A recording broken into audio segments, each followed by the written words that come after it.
PM Modi के साथ रक्षा मंत्री राजनाथ सिंह ने भी आज ऑपरेशन सिंदूर को लेकर बड़ा बयान दिया है। राजनाथ सिंह ने कहा कि हम कुछ भी कर सकते थे, लेकिन हमने संयम रखा।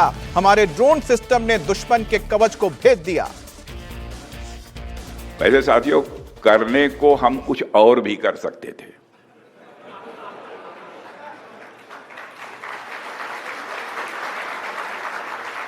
परंतु शक्ति के साथ संयम भी चाहिए। शक्ति और संयम, इन दोनों का समन्वय का हमने दुनिया के सामने एक शानदार उदाहरण पेश किया है। हम और कुछ कर सकते थे, लेकिन संयम भी बरता है। तो शक्ति और संयम दोनों का एक शानदार उदाहरण हमने दुनिया के सामने पेश किया है।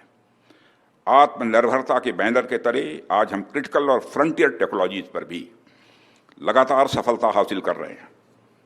Artificial intelligence, cyber defence, unmanned systems और स्पेस बेस्ड सिक्योरिटी के क्षेत्र में भारत की पकड़ अब ग्लोबल स्टेज पर मजबूती से स्थापित हो रही है।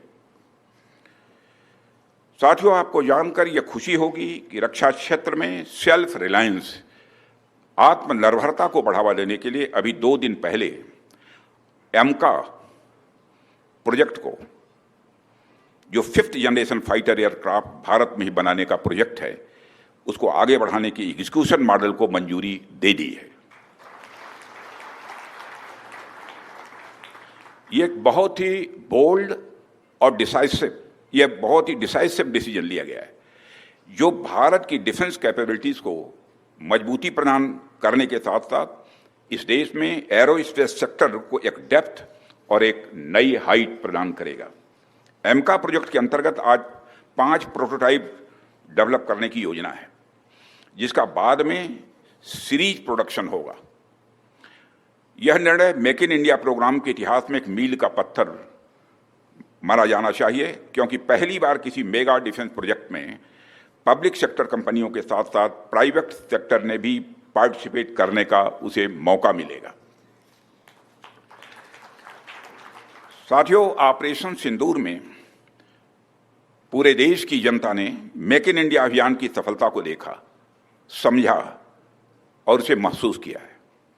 आज यह साबित हो चुका है कि मेक इन इंडिया भारत की सिक्योरिटी और प्रॉस्पेरिटी दोनों के लिए बेहद जरूरी है। साथियों, भारत की नेशनल सिक्योरिटी में मेक इन इंडिया एक इसेंशियल कंपोनेंट है। यदि हमारे पास यह क्षमता नहीं होती तो भारत की सेनाएं पाकिस्तान के निचले हिस्से से लेकर पीओके तक, पाकिस्तान के निचले हिस्से से लेकर पीओके तक आतंकवाद के खिलाफ इतनी प्रभावी कार्रवाई नहीं कर पाती। साथियों, आतंकवाद का कारोबार चलाना कास्ट इफेक्टिव नहीं है, बल्कि उसकी एक भारी कीमत अदा करनी पड़ सकती है। इसका अंदाजा आज पाकिस्तान को हो चुका है। फिर से मैं दोहराना चाहूंगा, तो आतंकवाद का कारोबार चलाना कास्ट इफेक्टिव नहीं है, बल्कि उसकी एक भारी कीमत अदा करनी पड़ सकती है। इसका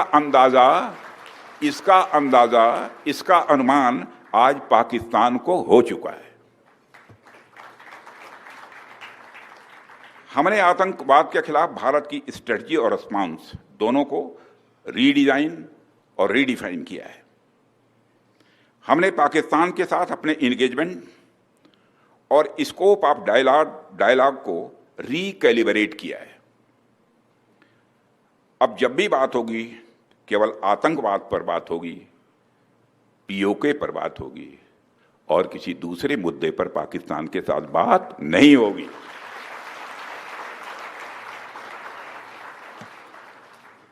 वह दूसरा मुद्दा कौन हो सकता है जिस पर पाकिस्तान बात करना चाहेगा, वो आप जानते हैं। साथियों, मैं मानता हूं कि आज पाक ऑक्युपाइड कश्मीर के लोग हमारे अपने हैं। आप मानते हैं ना? पाक ऑक्युपाइड कश्मीर के लोग वो हमारे अपने हैं, हमारे परिवार का हिस्सा हैं। हम प्रधानमंत्री के श्री नरेंद्र मोदी जी के एक भारत श्रेष्ठ भारत के संकल्प के लिए पूरी तरह से प्रतिबद्ध हैं और हमें यह पूर्ण विश्वास है कि हमारे वो भाई जो आज हमसे भौगोलिक और राजनीतिक रूप से अलग हैं, वो भी अपने स्वाभिमान, आत्मा की आवाज और स्वेच्छा से भारत की मुख्य धारा में कभी न कभी जरूर वापस लौटेंगे। मैं जानता हूं वहां के अधिकांश लोग भारत के साथ एक जुड़ाव महसूस करते हैं। बड़ी संख्या है जो भारत के साथ जुड़ाव महसूस करती है पीओके में। कुछ गिने चुने ही हैं जिन्हें भटकाया गया है, गुमराह किया गया है। पीओके में रहने वाले हमारे इन भाइयों की स्थिति कुछ ऐसी ही है जैसे वीर योद्धा महाराणा प्रताप के छोटे भाई शक्ति सिंह की थी। मैं फिर से दोहराना चाहूंगा, पीओके में रहने वाले हमारे इन भाइयों की स्थिति कुछ ऐसी ही है जैसे वीर योद्धा महाराणा प्रताप के छोटे भाई शक्ति सिंह की थी।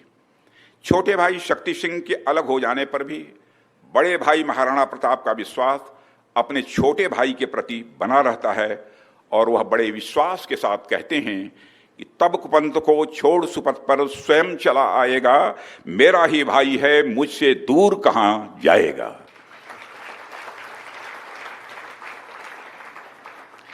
भारत हमेशा ही दिलों को जोड़ने की बात करता है और हमें विश्वास है कि प्रेम, एकता और सत्य के मार्ग पर चलकर वह दिन दूर नहीं जब हमारा ही अंग पीओके स्वयं लौटकर कहेगा, मैं भारत हूं, भारत ही हूं, मैं वापस आऊंगा।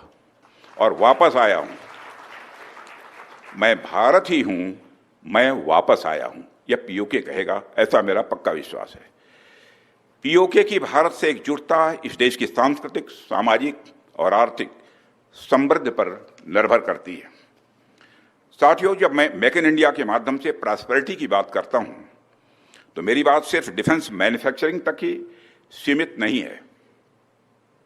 मेक इन इंडिया हमारे लिए यह डिफाइनिंग मूवमेंट है जो 20वीं शताब्दी में जापान में आया था।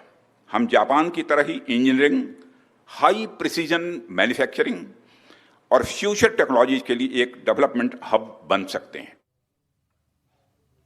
प्रधानमंत्री मोदी और रक्षा मंत्री राजनाथ सिंह दोनों ने ही पाकिस्तान को सीधी चेतावनी दी है कि भारत क्या कर सकता था लेकिन संयम रखा, इसीलिए नहीं किया है। तो कुल मिलाकर दोनों ही बड़े नेताओं ने बात साफ कर दी है कि भारत अपनी बाहरी सुरक्षा कैसे करनी है, दुश्मन को कैसे मुंहतोड़ जवाब